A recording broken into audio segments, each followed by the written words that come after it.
The call came in as a routine medical emergency. A man down, family panicking, seconds mattering. But before the paramedic could even reach my cousin, an HOA board member stormed onto the scene gripping a baseball bat, screaming about authority and rules. Sirens were still echoing when she swung, not at a criminal, not at a threat, but at the person trying to save a life. What happened next stunned everyone watching. Neighbors froze. The medic backed away, bleeding. My cousin lay helpless while an HOA Karen decided her power mattered more than human survival. That night changed everything. Because when an HOA crosses the line from harassment into violent obstruction, it stops being petty neighborhood drama and becomes a criminal nightmare they can't escape. The night was already chaotic before the ambulance arrived. My cousin was on the ground in our driveway, barely conscious, his skin pale and clammy under the flashing porch light. He'd collapsed suddenly while unloading groceries, one hand clutching his chest, the other shaking uncontrollably. Someone had called 911 while I tried to keep him awake, counting breaths, praying the sirens would come faster. When the ambulance finally pulled up, its lights washed the cul-de-sac in red and blue. Relief hit me so hard my knees nearly gave out. 2 paramedics jumped out, moving with that calm, urgent precision you only see from people who do this for a living. One grabbed a medical bag. The other was already asking questions. That's when she appeared. She stormed out of her house across the street like she'd been waiting for this moment. Mid-50s, rigid posture, tight jaw, HOA board badge clipped proudly to her cardigan. In her hands was a wooden baseball bat, gripped like it was part of her authority. "You can't park there," she shouted, marching straight toward the ambulance. "This is a restricted access zone. HOA rules apply." At first, I thought she was joking. No one could possibly be serious in a moment like this. The paramedic nearest her raised a hand, calm but firm. "Ma'am, this is an emergency. We need space." That should have been the end of it. Instead, her face twisted with rage. "You people think you can do whatever you want," she snapped. "This neighborhood has standards. And I don't recognize you." The medic took a step past her, eyes already scanning my cousin's condition. That's when she swung. It happened so fast that my brain refused to register it at first. The crack of wood against bone, the sharp gasp, the sudden drop of the bat to the pavement. The paramedic stumbled back, blood already running down his forearm. Someone screamed. I think it was me. The second medic froze, torn between his injured partner and my cousin still lying helpless on the ground. The HOA woman stood there breathing hard, eyes wild, as if she'd just defended her kingdom from an invasion. "You were trespassing," she said, voice shaking with adrenaline. "I warned you." The world seemed to stop. My cousin groaned softly, his fingers twitching. Every second mattered. And this woman, this self-appointed ruler of lawn heights and parking decals, had just decided her authority outranked a human life. Neighbors began spilling out of their houses, drawn by the noise and the flashing lights. Phones came out. Whispers spread. No one stepped in at first, as if they couldn't believe what they were seeing. The injured paramedic backed away, clutching his arm, shock written all over his face. "We're here to help," he said, his voice unsteady but controlled. "You just assaulted a first responder."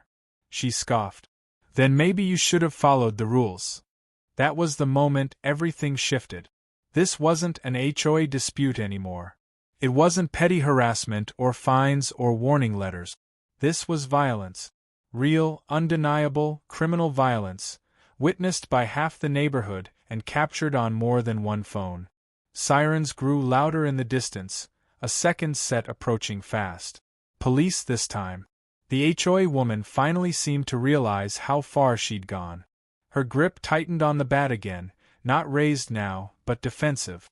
She looked around at the faces staring back at her, horrified, angry, recording. My cousin let out a weak cry, and the second medic dropped to his knees beside him, choosing to save a life despite the danger. Watching that decision, that courage, made something burn in my chest. This was no longer about rules. It was about accountability. Because when someone is willing to attack a paramedic to protect their sense of power, they don't just cross a line, they obliterate it. And once that happens, there's no HOA handbook in the world that can save them from what comes next. The police arrived within minutes, but those minutes felt like hours. 2 squad cars screeched into the cul-de-sac, lights spinning wildly as officers jumped out and took in the scene. The bleeding paramedic, my cousin gasping on the concrete, the bat lying at the HOA woman's feet like a silent confession. One officer immediately moved toward her, hand hovering near his holster, while the other rushed to check on the injured medic. "Ma'am, step away from the bat," the officer commanded. She hesitated, eyes darting between the uniform, the phones pointed at her, and the ambulance she'd tried to block. For the first time since she'd stormed outside, she looked uncertain. Slowly, reluctantly, she backed away, hands raised just enough to look cooperative without admitting guilt. "I was defending private property," she said quickly. "They were violating HOA regulations." The officer stared at her, unimpressed. "You assaulted a first responder with a deadly weapon." Her mouth opened, then closed. No rulebook had prepared her for that sentence. As another ambulance arrived to replace the compromised one, the paramedics worked with quiet intensity. My cousin was lifted onto a stretcher, oxygen mask secured over his face. 4 lines started right there in the driveway. I walked alongside them until an officer gently stopped me. "Family?" he asked. I nodded, throat tight. "He's alive," the officer said. "You did the right thing calling for help." I wanted to scream that calling for help shouldn't come with this kind of risk. Instead, I watched the ambulance doors close and felt the weight of everything that had just happened crash down on me all at once. Across the street, the HOA woman was being separated from the crowd. An officer was reading her rights while another took the bat as evidence. Her voice rose in shrill protest, talking over him, insisting this was all a misunderstanding, that she was the real victim here. No one believed her. Neighbors who had spent years avoiding conflict suddenly found their courage. One by one, they approached the officers, phones in hand, offering videos, statements, eyewitness accounts. The same people who'd whispered about fines and warning letters were now openly condemning her. "She's been terrorizing this block for years," someone said. "She threatens anyone who doesn't comply. She thinks she owns the place." Each sentence chipped away at the facade she'd built. An officer approached me with a notepad. "We're going to need your statement." I told him everything: the collapse, the call to 911, her sudden appearance, the swing of the bat. Saying it out loud made it more real, more horrifying. The officer listened carefully, nodding, occasionally glancing toward the woman now sitting on the curb, arms crossed, face pale. "Is she part of the HOA board?" he asked. "She runs it," I said. "Or at least she thinks she does." That earned a tight exhale from him. Figures. By the time the police finished gathering statements, the street looked like a crime scene. Tape stretched between mailboxes, neighbors huddled in small groups, the air thick with disbelief. The HOA woman was placed in the back of a patrol car, still talking, still protesting, as if volume alone could rewrite reality. As the car doors shut, silence fell. The next few hours passed in a blur. At the hospital, doctors stabilized my cousin and confirmed what we'd feared. He'd been minutes away from something far worse. The paramedic she'd attacked needed stitches and would be out of work for weeks. And then the calls started. First from the HOA vice president, voice shaky and overly polite, asking what exactly had happened. Then from their lawyer, leaving a voicemail that said a lot without actually saying anything. Finally, a message sent to the entire community. An incident occurred involving a board member. "We are cooperating fully with authorities." That was new. The HOA didn't cooperate with anyone. They dictated. By morning, the videos were everywhere. Social media, local news pages, group chat. You could see the bat swing from 3 different angles. You could hear the medics shout. You could see the exact moment power turned into a prison sentence. The HOA woman had always believed the rules protected her. What she didn't understand was that rules only work until they collide with the law.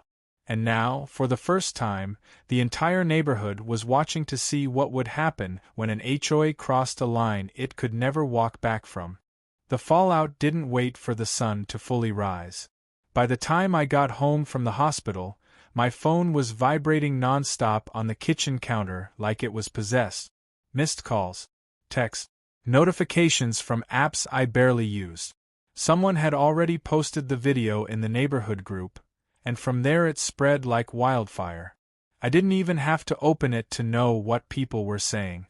I could imagine the comments perfectly: shock, outrage, disbelief, and the inevitable question, how did it ever get this far? The answer was simple. Everyone had let it. Around mid-morning, there was a knock at my door. 2 men in suits stood on my porch, both wearing expressions that screamed damage control. One of them introduced himself as the HOA's attorney. The other was suddenly just a board representative, not eager to give his name. "We'd like to discuss last night's unfortunate incident," the lawyer said, voice smooth and rehearsed. "Unfortunate," I replied. "My cousin nearly died." He winced, like I'd said something impolite. "We're very sorry for what happened. The board does not condone." "She is the board," I cut in. "Or at least she was when she swung that bat." They exchanged a look. The lawyer cleared his throat. "She has been temporarily suspended pending the outcome of the investigation." Temporarily. Even now they were hedging.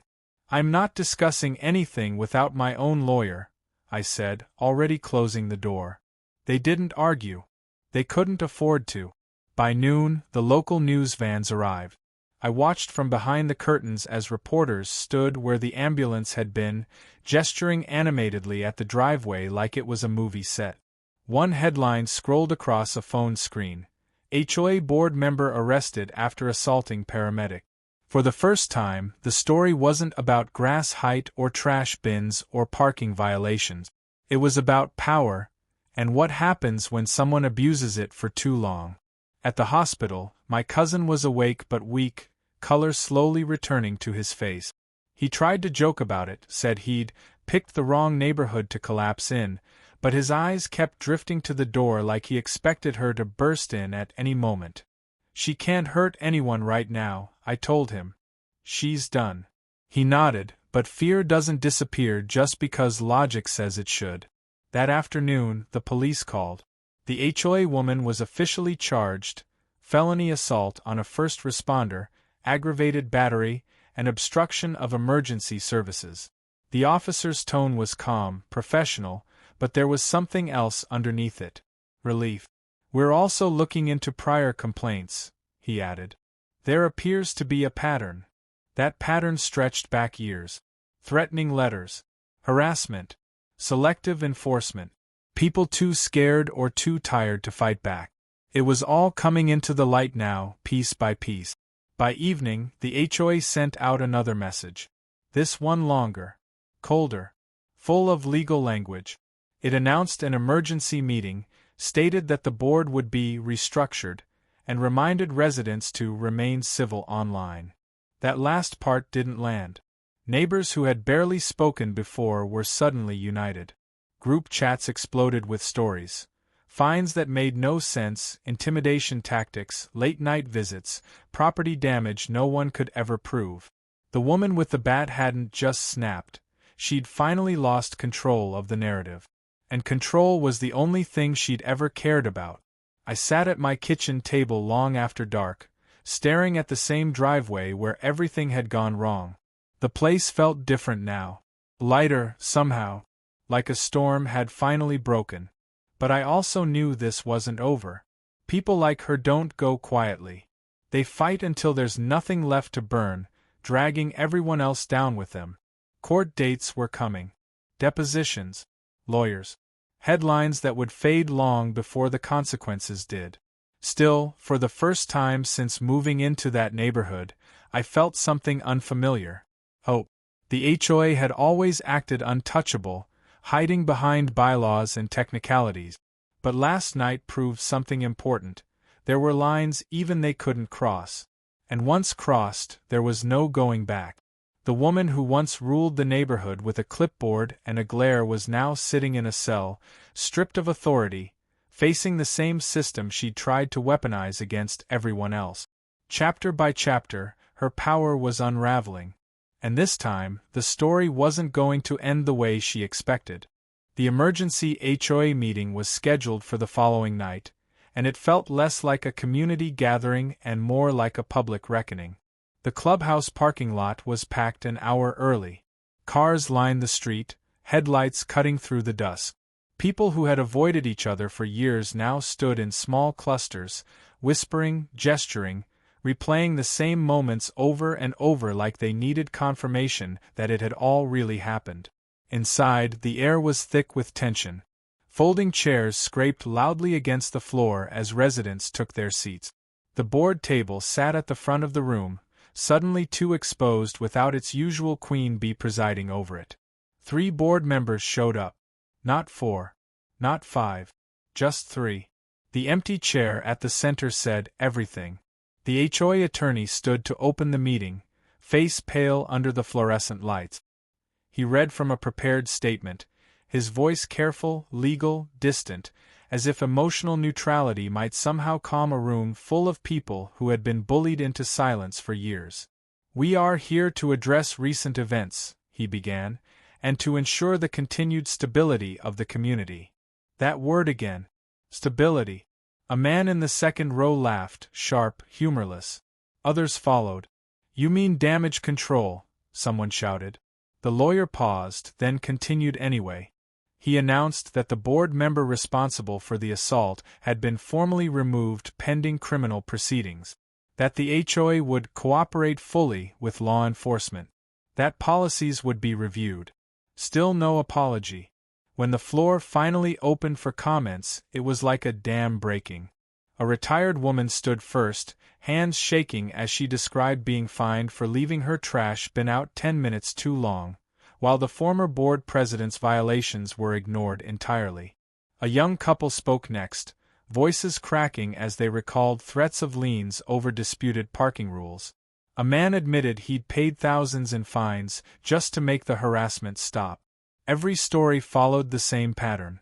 Fear. Intimidation. Silence. Then it was my turn. I didn't plan a speech. I just stood and told the truth. I described the emergency call. The paramedics trying to save my cousin's life. The bat raised in the driveway. The sound it made when it hit. The look on the paramedic's face. Shock first, then disbelief. "She didn't just attack a person," I said. "She attacked the idea that anyone here had rights unless she allowed it." The room was dead silent. "That didn't start that night," I continued. "It started because everyone was scared to push back. I was scared too. We all were." Heads nodded. No one looked away. By the time the meeting ended, the board members looked smaller somehow. Not powerful figures anymore, just people exposed under bright lights with nowhere left to hide. Outside, the mood shifted. Conversations weren't whispered anymore. People exchanged phone numbers, talked about organizing, about audits, about recalling the entire board if necessary. That was when I saw her husband. He stood alone near the edge of the parking lot, shoulders slumped, staring at the building like he didn't recognize it anymore. He didn't approach anyone, didn't defend her, didn't argue. He just looked defeated. 2 days later, the lawsuits began. The paramedic filed first. Then the city. Then residents, dozens of them, came forward with formal complaints and civil claims. The HOA's insurance carrier sent a letter stating they were reviewing coverage due to intentional criminal acts. Translation: "You're on your own." Local news ran follow UPS. Not just about the assault, but about systemic abuse within the HOA. Former residents called in with stories from years past. The pattern became impossible to ignore. At the hospital, my cousin was finally discharged. Weak, bruised, but alive. As we drove home, he looked out the window at the neighborhood with something close to disbelief. "All this," he said quietly, Because someone couldn't stand losing control. No, I replied. Because she thought she'd never lose it. That night, I walked the driveway alone. The place where the ambulance had been. The spot where she'd stood with the bat. The gravel still bore faint scuff marks from the chaos. For years, that driveway had felt like contested ground. Now it felt reclaimed. But deep down, I knew the hardest part was still coming. Courtrooms don't care about outrage. They care about evidence, timelines, intent. She would fight. Her lawyers would argue. The HOA would try to distance itself. And the community would have to stay united longer than outrage usually lasts. The difference this time? People weren't afraid anymore. The illusion of authority had shattered. The rules had finally applied to the person who enforced them. And once that happens, there's no going back to pretending everything is fine. The neighborhood wasn't just watching anymore. It was ready to finish what she started. The courtroom smelled faintly of disinfectant and old paper, the kind of place where stories go to be stripped of emotion and rebuilt as facts. Still, the tension from that night followed us inside like a shadow that refused to fade. She sat at the defense table in a navy blazer, hair pulled tight, jaw clenched so hard it looked painful. No bat. No shouting. No authority. Just a woman staring straight ahead, pretending the room wasn't full of people whose lives she'd tried to control. The paramedic testified first. He spoke calmly, professionally, the way first responders are trained to do even when reliving trauma. He described arriving on scene, identifying the patient, beginning assessment, and then the interruption. The shouting. The raised bat. The blow. When the prosecutor asked if he had ever been attacked while responding to an emergency before, he paused. Never, he said. Not once. Not in 20 years. That word never echoed. Bodycam footage followed. Grainy, unsteady, but undeniable. The bat visible in her hands. The medic backing away. The chaos. The audio alone made several jurors flinch. Her attorney objected often. Too often. Each objection felt less like legal strategy and more like desperation. Then came the witnesses. Neighbors who had been silent for years now spoke without hesitation. They talked about fines issued on whims. Threats delivered with smiles. Cameras pointed at windows. Letters written in red ink like warnings instead of notices. One by one, they painted the same picture. A woman who believed rules were weapons and authority was something you enforced, not earned. When it was my turn, I didn't look at her. I talked about my cousin. The emergency call. The fear that he might die because someone decided paperwork mattered more than oxygen. I explained how power, when left unchecked, doesn't just bully, it escalates. The defense tried to frame it as a misunderstanding. A heated moment. A mental health episode. The judge shut that down fast. Intent matters, she said evenly. And so does impact. By the third day, the jury didn't need much time. Guilty. The word landed with a weight that sucked the air from the room. Her shoulders sagged.